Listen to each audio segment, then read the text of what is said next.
Most of us never take off expecting to crash. But if it happens, the real question is, how long will it take before someone finds you? Hours, days, or maybe never?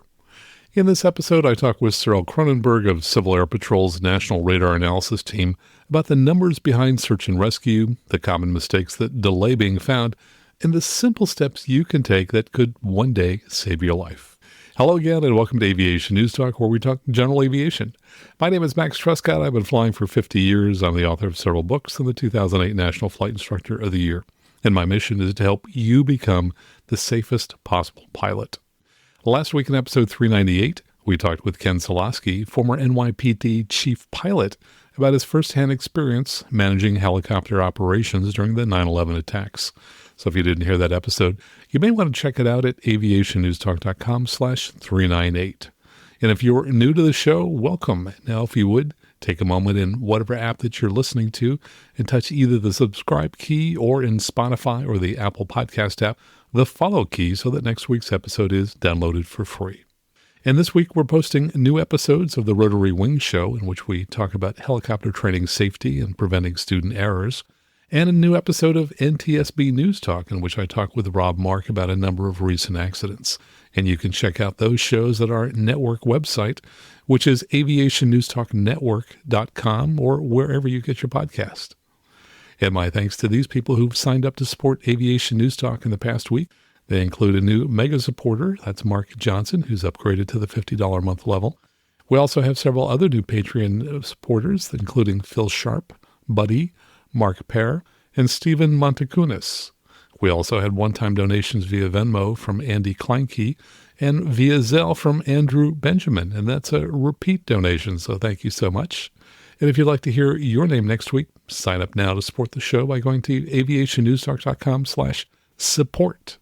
And if you've ever thought that you could use another headset when you fly, perhaps for a family member, or you'd just like to give yourself a present and upgrade your headset to a new one, please do it in September, and I'll tell you why. If you like your current headset, then buy an inexpensive Lightspeed Sierra headset for your passengers, or you can buy a top-of-the-line Lightspeed Delta Zulu that has built-in carbon monoxide monitoring for yourself or a partner or spouse. And in between, there's the Lightspeed 3 and Lightspeed 4, so you have a lot of great choices at every price point. And of course, whenever you buy a Lightspeed headset, Lightspeed will send a check to support the show, but only if you first go to the special link that we've set up for you to get to their website. And if you do it in September, Lightspeed told me that they'll send Aviation News Talk a somewhat larger referral fee than usual. So buy now and be enjoying your new headset next week. And when you buy, go first to aviationnewstalk.com/Lightspeed, which will take you to their website where you can make your purchase. Coming up in the news for the week of September 8th, 2025, ATC privatization is off the table, at least for now. A storm destroyed planes at a Texas airport. And we have a story I hope that you'll remember anytime that you feel that you've had a bad day flying. All this and more, and the news starts now. From FlyingMag.com, U.S. Transportation Secretary Sean Duffy said he will not push to privatize the nation's ATC system. During an appearance on News Nation's On Balance, Duffy told the host that privatization is not feasible. Duffy said, quote, "I could spend my time the next 3.5 years fighting over privatization. I am not going to do that." Instead, Duffy said he will, quote, "put every resource into training up more air traffic controllers to get them certified in their airspace in which they're going to work, but also getting those experienced controllers to stay on the job, paying them a little more to not retire, and to continue to work with us." This was not the first time Duffy has distanced himself from ATC privatization. In May, the Secretary said the topic is just going to divide people. Giving it too much attention, he said, will only hobble my efforts to improve the existing system. And in a related story from AOPA.org, the FAA has opened bids for its ambitious efforts to modernize the U.S. ATC system, which will reshape how flights are managed and will lead to greater reliability and fewer delays.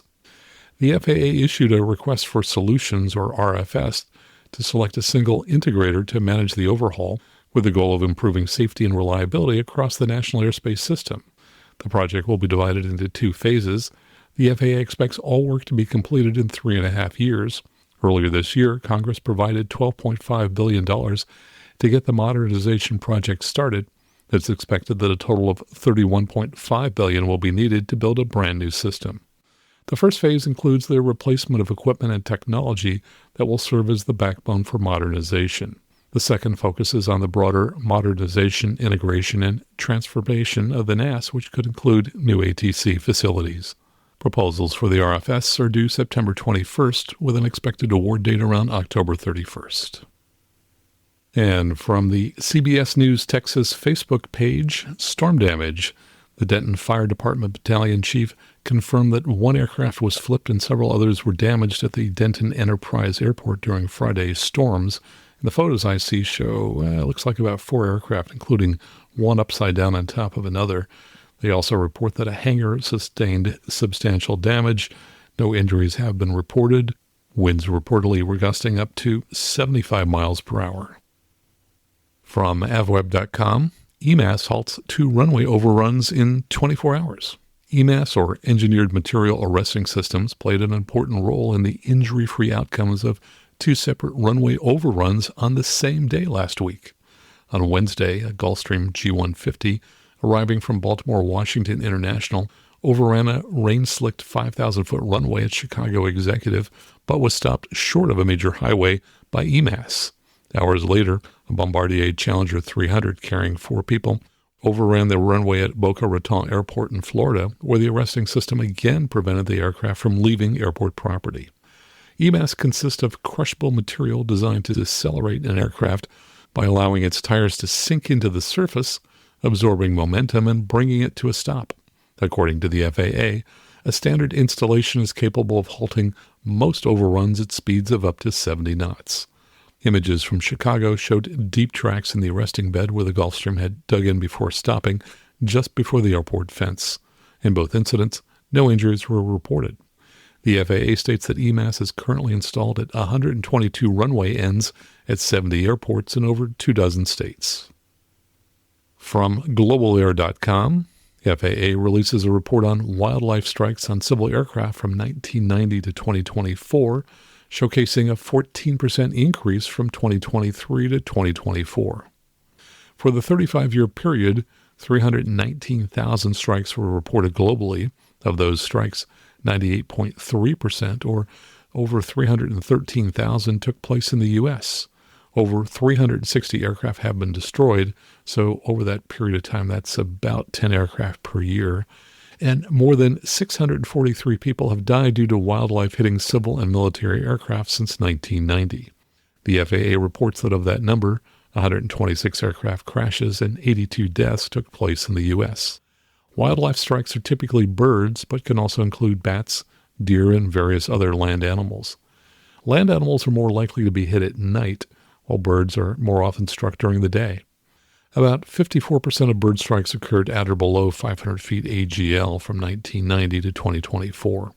The average percentage of wildlife strikes that resulted in damage was 7% on average, with a peak of 18% in 1995. Now, you can report a wildlife strike using the electronic version of Form FAA 5200-7 Bird/Other Wildlife Strike Report. From avweb.com, pilot killed in unusual California Cessna crash. One person is dead after a Cessna crashed in a field last week south of Los Banos Airport in Merced County on Tuesday evening.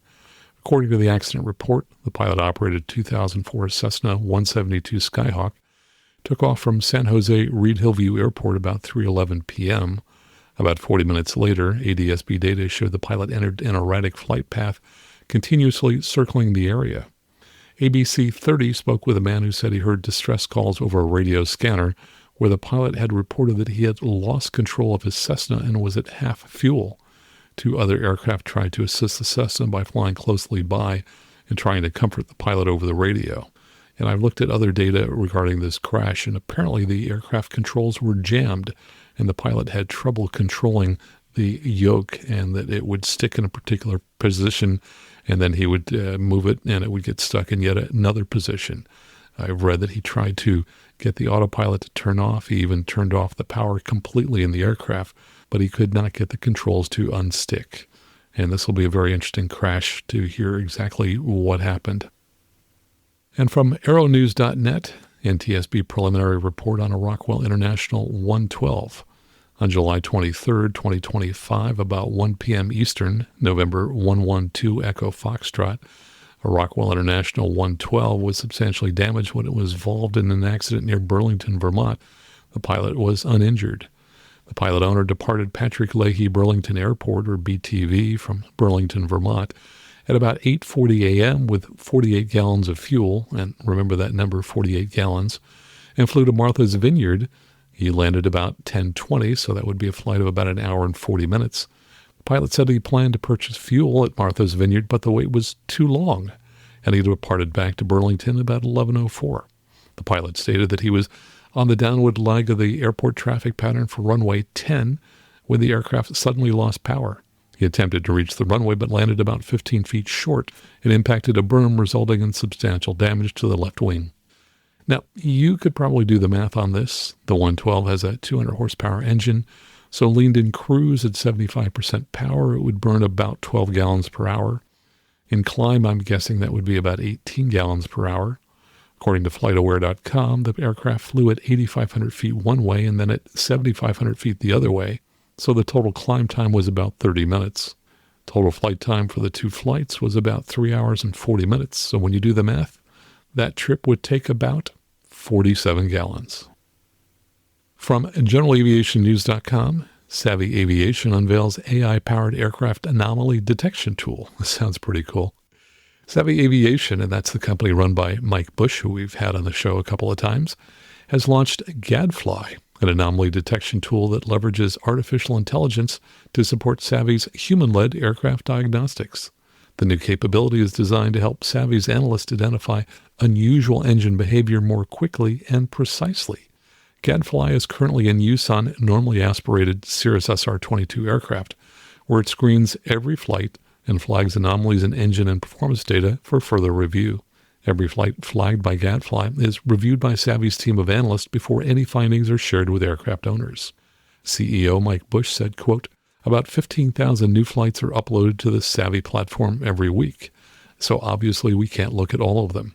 In the past, our analysts only looked at flights that our clients ask us to review.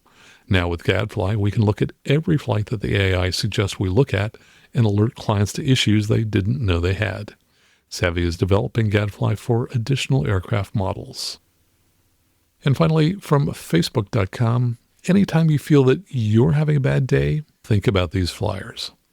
The Ultimate Travel Mix-Up has its own desk in Vienna, Austria's airport, and it's real.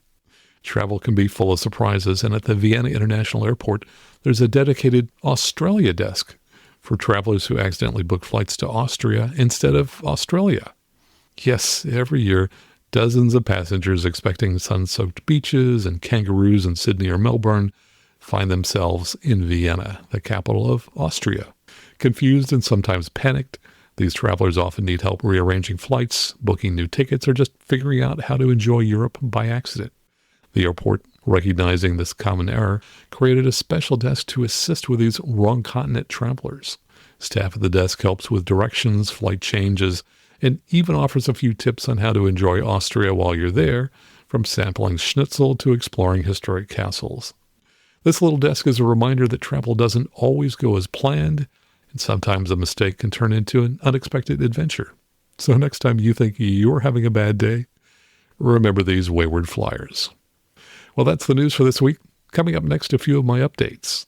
And later we'll talk with Cyriel Kronenberg about how to get found if you have an accident. All right here on the Aviation News Talk podcast.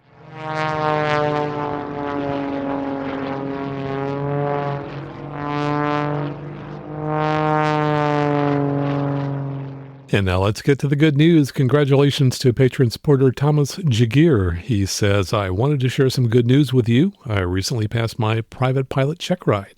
My journey in aviation began when I was 15 years old, but later in high school, I had to set that training aside as life moved forward. And by the way, that's a common story. He continues, years later, I was able to resume, and reaching this milestone now feels especially rewarding. As a family physician, I've always been drawn to the values of safety, responsibility, and service.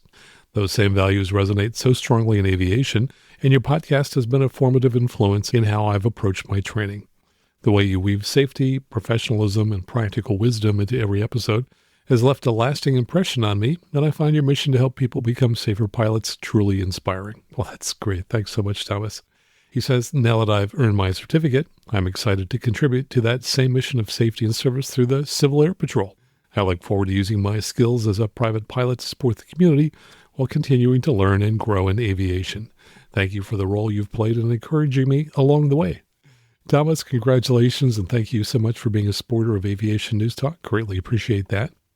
And our video of the week comes from another Patreon supporter. That's Hans Cathcart, who wrote, we did record our Fisk arrival into AirVenture Oshkosh on YouTube, and while I'm quite proud of having done everything by the book, after reviewing it, I feel we were doing too much co-flying. It's perhaps a bad habit we've gotten into since we're both pilots, that the non-flying pilot will sometimes help with flaps or lights, and in the Oshkosh case, heading and power adjustments while the autopilot was on. Since I'm not an instructor, I haven't really picked up the how to keep your hands to yourself when the other pilot is flying aspect of being a CFI. By the way, that is tough for all of us, I think. He says, since I'm the more experienced, diligent, and contemplative pilot, I carefully studied the NOTAM. I felt a huge amount of responsibility during the approach and could sense my tunnel vision kicking in because I had a hard time hearing the tower controller. To me, it seemed he slurred the orange in land on the orange dot. He also gave 2 landing clearances, the first which I intentionally didn't respond to retain radio silence, the second of which Kylie responded to. Anyway, our 17-plus minute video is here on Orion's Flight channel, and he provides a link. And to get to that link and to all of our videos of the week, they're all on the same page with links that you can use to become a supporter and start supporting the show. So when you go out to view one of our videos, such as this one, look at the bottom of the page for video links, and at the top of the page, you'll see 4 options listed for supporting the show. And of course, when you sign up to support the show, we'll read your name on the show. So to see all of our videos of the week and or to support the show, go online to aviationnewstalk.com/video. Coming up next, our conversation with Civil Air Patrol's Cyriel Kronenberg and what you should do before you take off so that you'll be found more quickly if you crash. All right here on the Aviation News Talk podcast.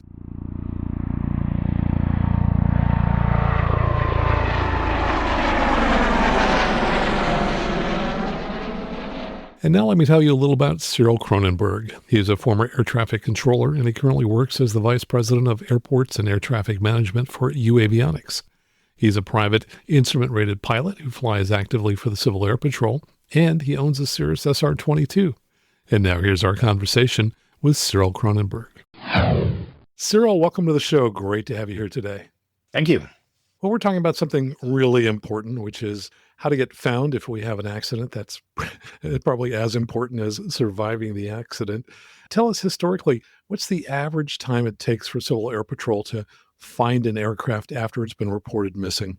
I wish there was a straight answer to that. There is really no average. It's very dependent on how good was your last known position, weather circumstances when the accident occurred, where did you crash, VFR, IFR. If you got picked up by ATC disappearing, that goes a lot quicker than if you're on a 1200 VFR. But typically, the analysis of an accident used to be about 4 hours back in the radar days. And then it could be hours to days before you get found. We've seen rescues that took 3-4 days and we still didn't find the aircraft. It's gotten a lot shorter, luckily, but be ready for a long time on the ground if you survive. Let me throw out some numbers I found on a Civil Air Patrol website, see if they sound like they're anywhere in the ballpark. They kind of surprised me.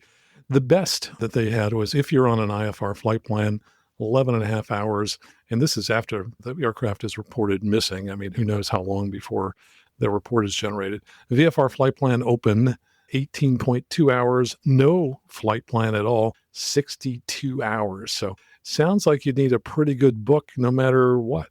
Yeah, and the numbers have gotten a lot better, especially since the introduction of ADS-B, and the time from crash to rescue has gotten down to even into 2 hours or 3 hours. But you're still a couple hours out. It's very rare that an airplane crash happens and somebody's on there very quickly, unless something happens near a town and there happens to be a police department close by. But typically, it's 2 hours at a minimum, and yeah, very often what we see is people that go overdue. We had an example of that, I think, even this week, where we did not hear that an aircraft was overdue at least 5 hours past the due time. So the first 5 hours was just the family not knowing that somebody hadn't shown up, and it took them 5 hours to call, I think, a local sheriff's department, and who then activated the search. So the first 5 hours was lost just on the fact that nobody knew that he hadn't landed. And that happens a lot. So a lot of it is self-induced as well. Sure. Well, a big difference apparently is whether or not people have ELTs and what versions of ELTs they have and whether they're registered. Talk about how that affects the rescue time and what people need to know about what they need to do ahead of time so that they get rescued quickly. Yeah, so as you know, there's two versions. You've got the 121.5 version, which is the older style ELT, and then the newer one is the 406 beacon. They're just fundamentally different types of ELTs. One is effectively a homing beacon that has very low accuracy for those pilots that have flown or flying with Civil Air Patrol, so that the beacon finder and all the patterns you need to fly to find out where that beacon is. It's also anonymous. You pick it up or you don't, but it doesn't say, hey, I am November 1234 and here I am. And it's very, very prone to false alarms. So people have gotten so used to hearing 121.5 ELTs that it often gets ignored. A 406 is effectively a GPS style beacon that communicates to a satellite, a Cospas-Sarsat satellite. And if you program it correctly, it knows who you are, what your tail number is. It will know your GPS coordinates. And that allows a very quick and very identifiable fix of where the unit is. There are still a lot of false alarms and there's still a lot of problems with 406s, but most of those are user error. Yeah, and I saw something again that surprised me. It said that if there's a working ELT on board of 406 megahertz, the average fine time is about 7 hours, and if there's no ELT on board, 40 hours. So that is a huge Yeah. difference. So there's apparently a big problem that a lot of pilots have that's hampering them being found, even if they've got a modern 406 megahertz beacon. What is that problem? What do pilots need to know? Yeah, in our role within Civil Air Patrol and the communications we have with the Air Force Rescue Coordination Center, the predominant one that we hear from AFRCC is that people do not register their 406. So they either register it wrong, they don't change the registration when they change a plane or an owner. So very often there's a wrong telephone number in there, a non-existing telephone number. People sold the plane, don't update it. So a rough estimate will be that 50% or so of these devices could be wrongly programmed. And that has an immediate effect because if the wrong phone number is in it, you're effectively going back to now we're just doing a blind search. If we have a phone number of the pilot, and I know we don't all want that publicly on the internet, so we hide our phone numbers in an LLC if we own a plane. But if the rescue authorities don't know who the owner of the plane is, it's very hard to verify if somebody just made an emergency landing on a road somewhere in the middle of Arizona, or if they crashed. Making a phone call and getting the pilot on the phone saying, hey, did you land at this airport in this storm, will save another person risking his life going out in the middle of a storm to try and find out if your airport saw you come in or if you actually were in that remote area. So the biggest thing people could do is make sure that if changes occur, they register that, and we'll leave the link for registration in your section. Great. So we'll include that link in the show notes. So that sounds like the number one action item for listeners is to go out to that website and make sure they've got the latest data for their 406 ELT. You mentioned the phone number. Whose phone number do we put in the flight plan? Where do we put it in? And why is that so important? We do a lot of triaging of incoming overdue flight plans when the FAA either doesn't have the time to immediately work them, or there's some investigation involved. It goes to the Air Force Rescue Coordination Center, and they very quickly bring Civil Air Patrol in on that, typically the National Radar Analysis Team. What we try to do is look up, is there a contact available? And obviously, sometimes people put their own phone number in it, and that is great. But if an aircraft disappears or has an electrical failure, we don't know where it's flying, and we don't know for sure if something happened to it. It is great if there is an emergency contact, somebody that knows that you were on your way to Provo, or that you were supposed to land at 11, typically a spouse or maybe an FBO or a friend at the airport. But listing a phone number that is not the person that's on the plane, that has a slight indication of the intent of the flight, is very helpful. It could make for a life saved if something does happen. Yeah, I think there's a very important aspect of this that we talked about on an earlier show, which is that in ForeFlight in particular, there is a section where people can enter pilot's contact name and phone number.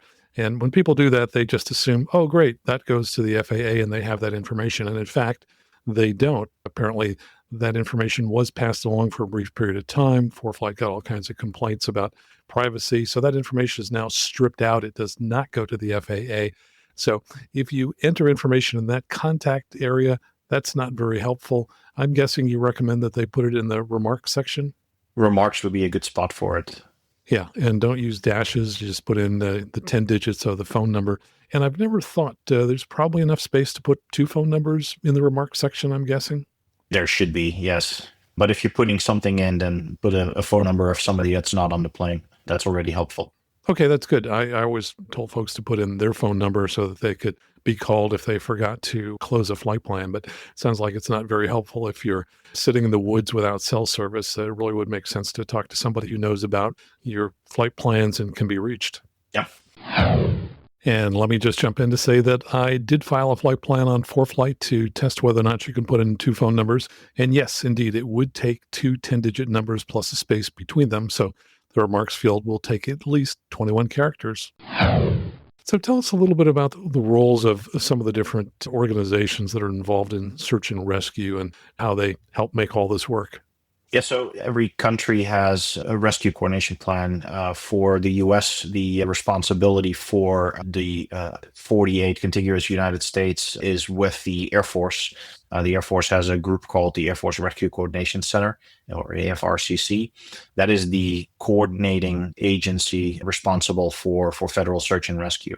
So anything that happens, whether it's a hiker, a boater, or an airplane, ends up at AFRCC, and they are a no tasking authority, so they don't have their own search helicopters, etc. They simply aid the rescuers. Typically, they help state, local, or DoD assets, and to a large extent also Civil Air Patrol with all their aircraft throughout the country. If a search needs to take place, they help coordinate ground teams, and they do that until an incident commander takes over if it is a larger search, and then AFRCC stays involved until the search is entirely closed. So it sounds like the first notification is to the AFRCC. How do they decide which of the alerts that they receive are real missions, and what are these FAA alerts called? Yeah, so the FAA has an alert that's called an ALNOT. Those go directly to AFRCC. Very typically, those are something of an overdue aircraft, somebody that disappeared, like literally an aircraft that was transmitting and is no longer transmitting and they can't talk to it. ELTs that are heard in a certain area, concerned family members that call.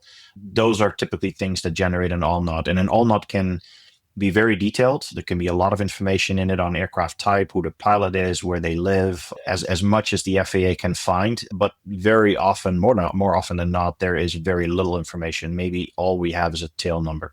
So the AFRCC effectively has 4 elements to a mission. They either have an incident, which is there is an investigation. Somebody picked up the phone and called them, and something is wrong. It requires an investigation. They call that an incident. They go from an incident to a mission if a decision is made that that incident requires a search. And in that case, they are going to commit assets to that search, whether they are local, state, CAP, that doesn't matter, but they create a mission number, and that is the official way that a search is started. And then they either end in a find or they end in a save. A find means we found the object or the airplane or the boat, but we did not find survivors. A save is we found a survivor in a distress situation that wasn't able to rescue themselves, so they had to be rescued. Obviously, there is a third ending, and that is there is no end to it, and that happens sometimes, but luckily, the vast majority ends in either a find or a save. If it is an aircraft incident, the Civil Air Patrol has a small group, about 10 people. They're called the National Radar Analysis Team. They are 10 volunteers, highly specialized in radar, ADS-B. A lot of them are either pilots or air traffic controllers or radar technicians. Their sole task is to help the AFRCC determine whether an incident that is reported, an all-not, is a valid concern that requires a mission, or if that incident is just an incident and can be closed off and never makes it to a mission. So a great example is there's an overdue aircraft. They can't find him. It's a 1200 code. The FAA doesn't really have the time in an operational position to go and try and find that aircraft when they have other aircraft to control. So an all-not can lead to us pulling data from the vast resources that NRAT has available, FAA radars, primary radars, ADS-B. We typically pull that information. We form a quick team on Slack, typically, where we coordinate between whoever is awake at that time, and we have AFRCC on that same Slack discussion. And we just go through hypothesizing what happened. So if we see that the guy landed somewhere, then we tell AFRCC, hey, we think he landed at this airport. We never end with we think. We want to confirm. So typically, if we see that he landed somewhere at an airport, then we try and call the FBO or the airport manager or the pilot, if we have a phone number, or a family member, and say, hey, this aircraft's overdue. Can you confirm this aircraft landed at your airport? That would not make it to a mission. The minute we pick up data from an aircraft, let's say there's an aircraft that is flying all normal at 6,000 feet and is with flight following, and all of a sudden he disappears. Now we have a real case that we probably are going to have to go to a mission for. So typically that doesn't take too long. We spin up our servers, we go look at what happened to that aircraft.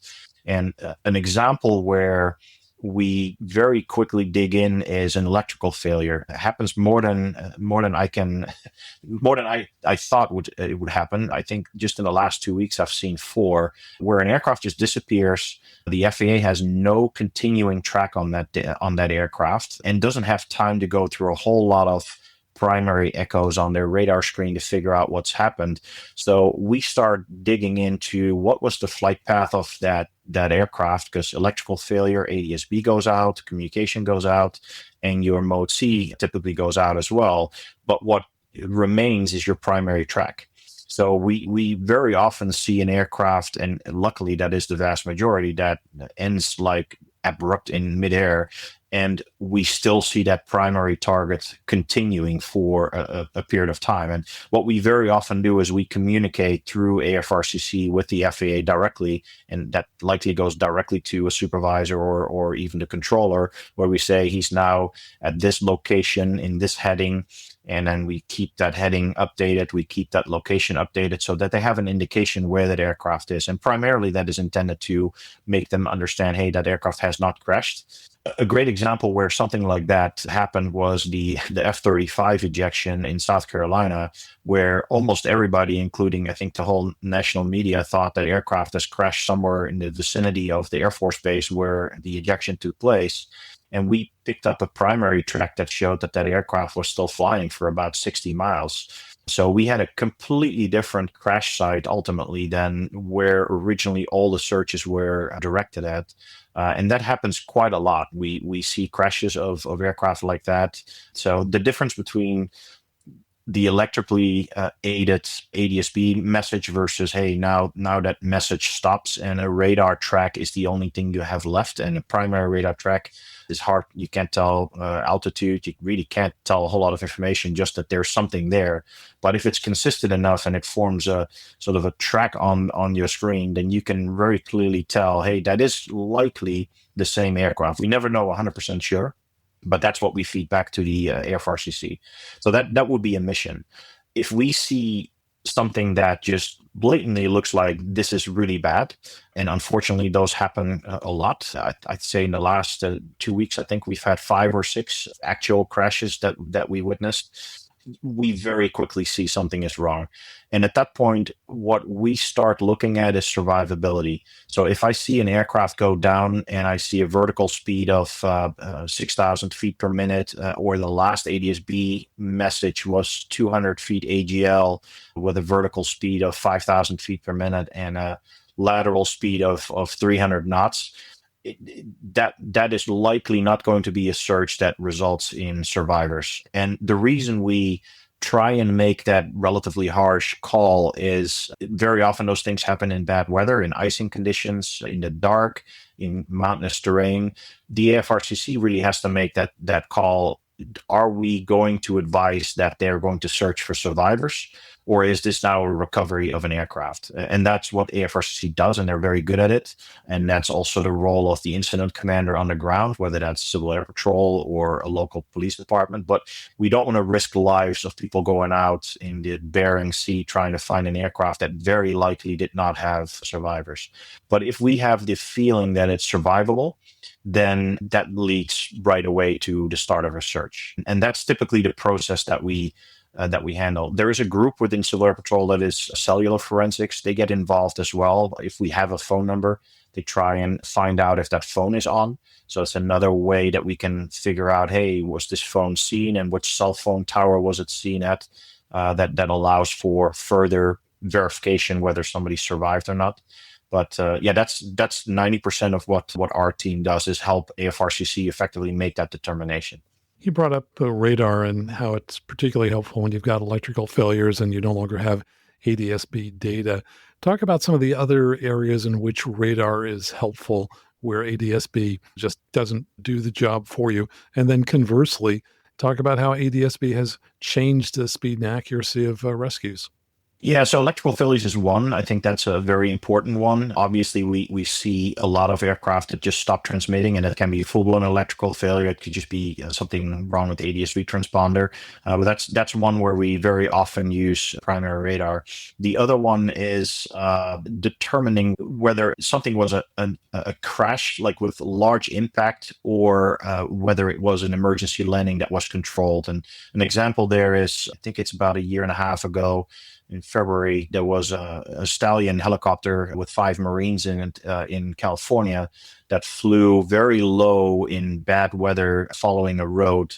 And they went overdue. We got that call and we started looking up data. And we had ADS-B data that was perfectly aligned with the road, that made a turn. And the turn was a little bit earlier than the road would turn. They were following a highway. And that turn took them right into a mountain range. From the ADS-B data, it was very hard to determine whether they had landed or not. It just stopped. When we looked at the primary data, the minute the ADS-B message stopped, we saw a scattered series of primary targets sort of fanning out from that last position.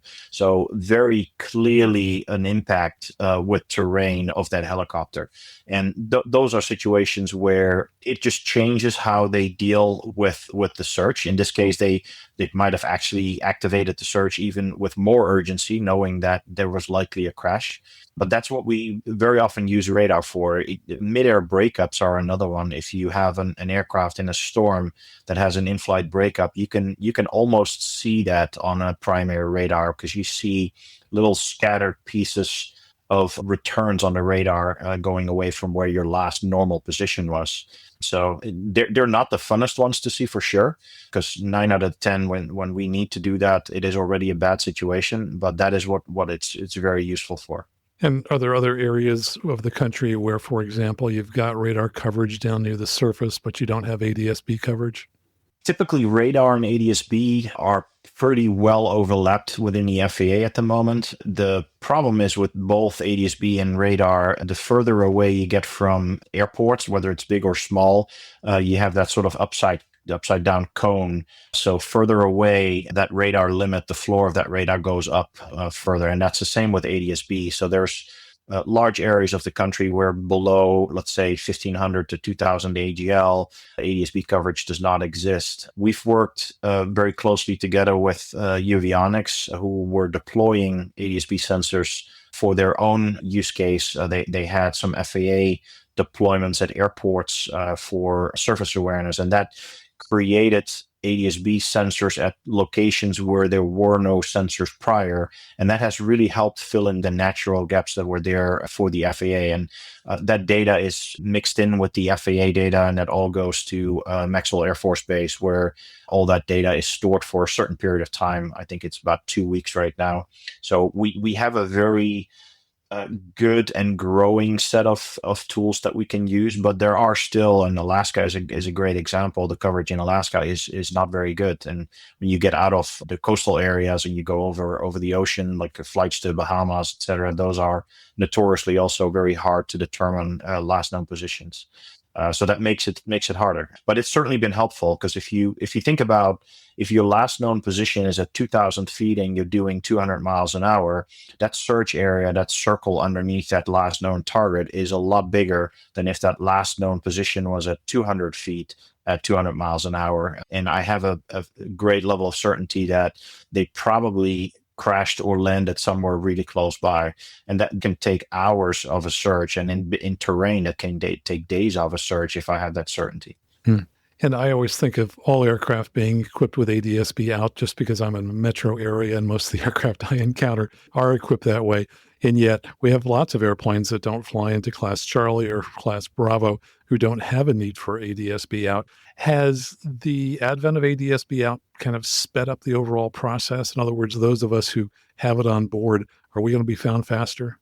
Oh, absolutely. There's a vast difference between an ADS-B aircraft and a non-ADS-B aircraft. I mean, we're talking probably a matter of days versus hours. And with ADS-B, I know exactly where that target was. And barring some GPS error that is off, 99% of the time, we know within probably 10 yards or so where the crash site was. And we're able to send a helicopter on site very, very quickly, provided there is one available, and they don't have to fly too far. Really the time to rescue is how fast is that helicopter getting airborne. If there is no ADS-B and we have to do a traditional search, like what the Civil Air Patrol wings do, any Civil Air Patrol pilot knows how much time it takes to fly a search area, a grid search or whatever that is. And if you have a large area to span with multiple aircraft, that can take a day, and you still don't find the target, especially if it's a person that wandered away from an aircraft. They're very hard to find. Yeah, I've read about people who have privacy concerns and they don't get ADS-B out because they don't want people tracking their aircraft. Sounds like the trade-off is it's going to be a lot harder to find you. Absolutely, it's a trade-off, and as a pilot, I mean, I have sympathy for the concerns with privacy, but one way of dealing with that is to use UAT. You can fly anonymous mode in 1200 with UAT, and nobody will ever know who you are, but they will know when you crashed where you last were, and that is a very big difference from a 1090 where your tail number is visible for the world. So privacy it's a concern, and I can certainly understand that people have that concern, but the ability to be found, I think, is way more important than that privacy concern. And if you do end up flying without ADS-B, and that's a conscious decision, then at least bring a personal locator beacon or something like that, because the amount of people that make an emergency landing, and I'm always one, I've changed my way of flying entirely since I've been with NRAT, and I've been here for 2 years now with this team. I changed my entire behavior. I really think about what could happen to me if I leave my home airport, Leesburg, and I go to Ohio and I fly over West Virginia. I've seen people that make a simple emergency landing. They have an electrical failure. They happen to find that road. The aircraft hits a bank or something. They're hurt, and they are not found for days because they are in the middle of nowhere, and it's dark and it's raining. And so I really tell people, be prepared for the worst. And I know that's a doomsday thinking, but that's sort of the inherent effect of sitting and seeing these accidents happen. You just see that, and it's probably the same for you if you're analyzing NTSB reports. Things happen, and be prepared for them to happen. You raised an interesting question. You said it's changed your behavior. Certainly over the years, my behavior has changed in a variety of different ways. Tell us what you do differently, because my sense is that nobody ever takes off expecting that they're going to be in an accident. I think that's probably 100% true. If we were to interview every accident victim, they would all say, no, I had no clue that I was going to have an accident. But what are the things that they can do ahead of time to assure that they're found more quickly, or that they're more likely to survive if they do have an accident? And tell us about what you do. Your show is all about all the things that you can do to avoid an accident from happening. So I think that's your first, is just fly safe and be prepared. But in case something does happen, and the one thing that people don't consider a lot, and we see them quite a lot, is an emergency landing going bad. They still survive, but they break a leg, they can't move. One of the things that I always do now myself is I have a cell phone, and people leave the cell phone on their glare shield, or they leave it in the middle of the throttle compartment. I put it in my pocket. Why do I put it in my pocket? A crash is violent, and the first thing that flies away is that cell phone. And if you're not mobile, that there goes your one lifeline. You don't have access to it, and we've seen it happen. And you see searches that are very long as a result of that type of thing. I always carry my two-way radio with me. When I fly with an instructor or one of my friends, they always say, what do you think you're going to do with that thing? And I'm definitely not intending to use it in flight. I have two radios, but if you're on the ground and your aircraft is something happens, your electrical is gone, your radios are gone, what is a great way to get the helicopter to actually notice where you are is talking to them on 121.5. The amount of times we see helicopters, search and rescue attempts, go right over where we think the crash site is, and they make 20 turns, 30 turns, and it takes 2 hours, 3 hours for them to actually locate the victim. Having a radio in your hand and being able to go on 121.5 and say, hey, yep, you're coming right at me right now, that would be a lifesaver, especially if you're hurt. So those are some of the things I do.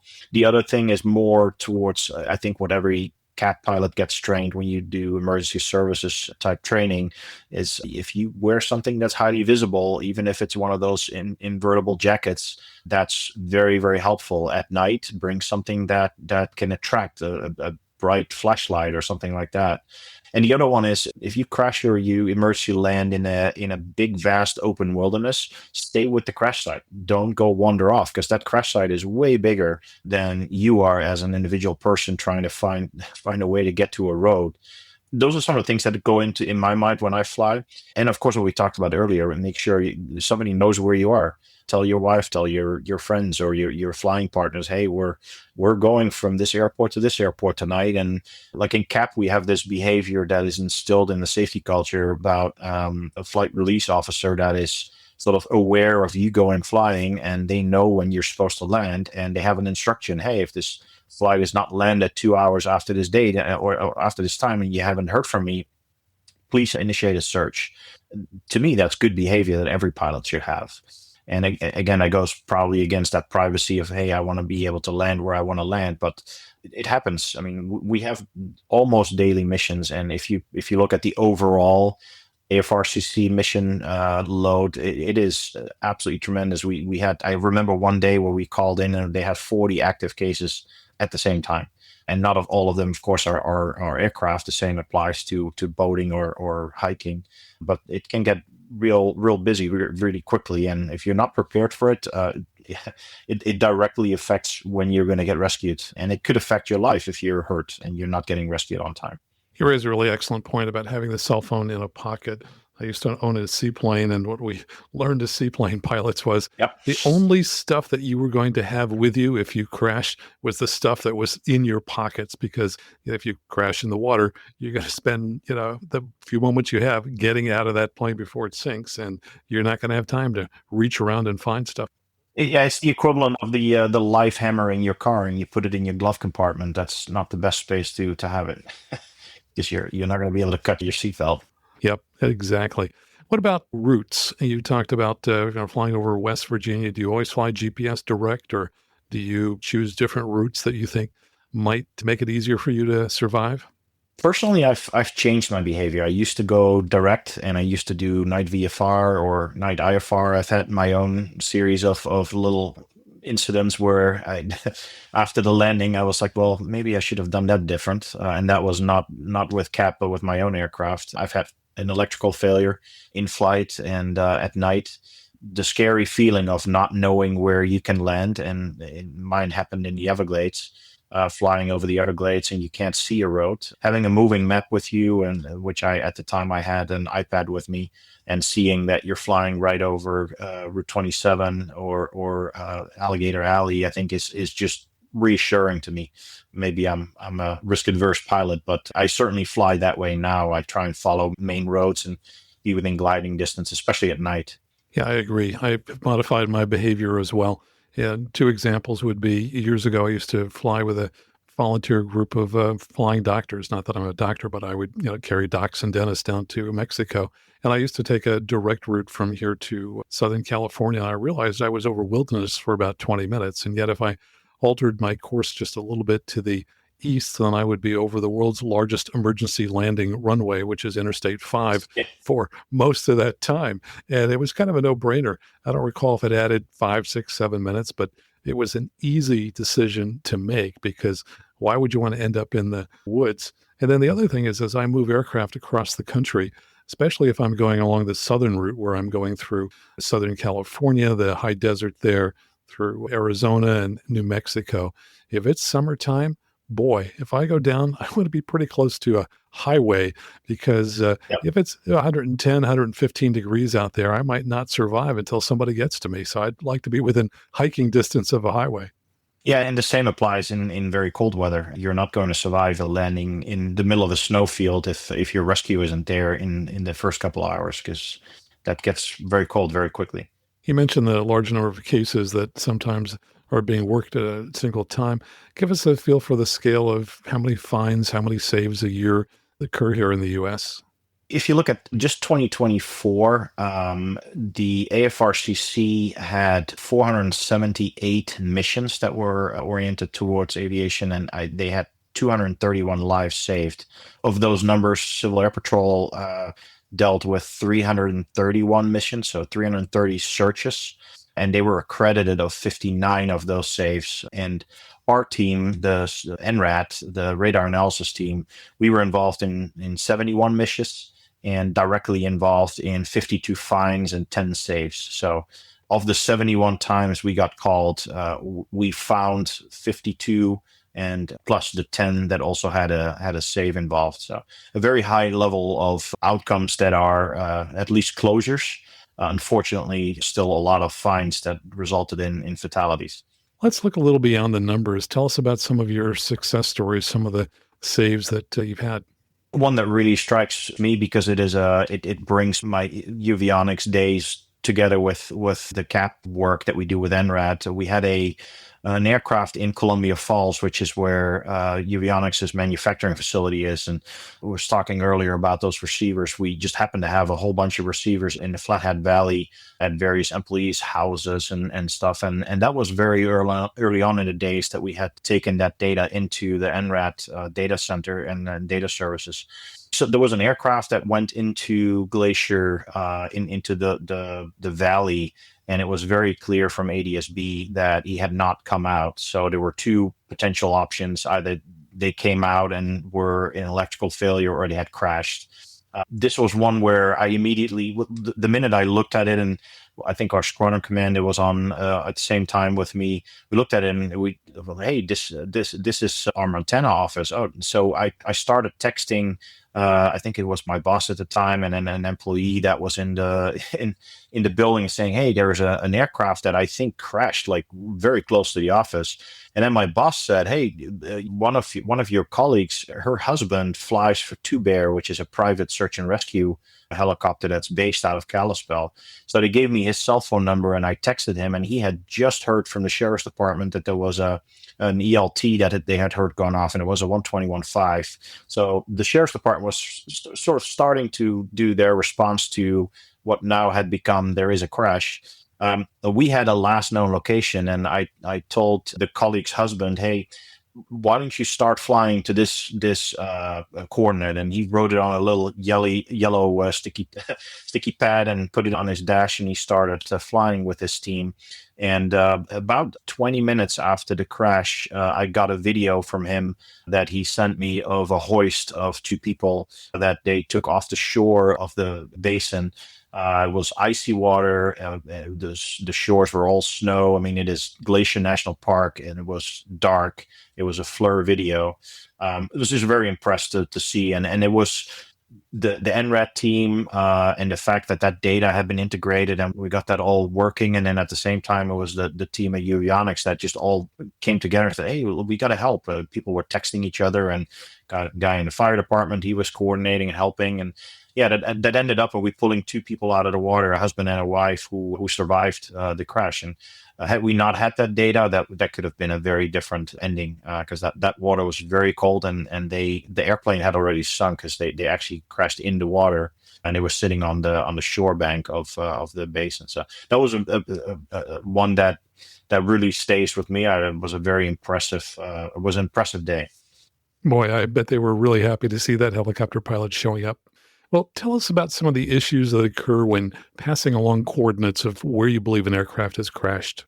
What happens quite a lot is the coordinates that the police department gives a search helicopter or the fire department might not be the same coordinates that we use. They're in a different format, and that leads to confusion. So we very often see a search helicopter go to the wrong location, and we know where that crash location was. So what we've done more now is through AFRCC get directly involved and give an instruction, hey, you guys just missed the crash site and you need to turn around. And what we very often hear back from like a police dispatch or AFRCC as well, they had these and these coordinates. Yep, well, if you put them in the converter, that's exactly the coordinates that we gave earlier, but in the wrong format. So that happens, and that's just the nature of everybody uses different formats. That's a really good point. And I see this all the time when I'm looking at latitude, longitude coordinates, whether or not they're in minutes, seconds, and so on, or whether or not they're in decimal format.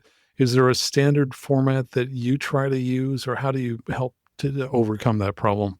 There's really no standard on our side. We just tell what we use so that there is no confusion. But I see that a lot of police departments are using degrees in minutes.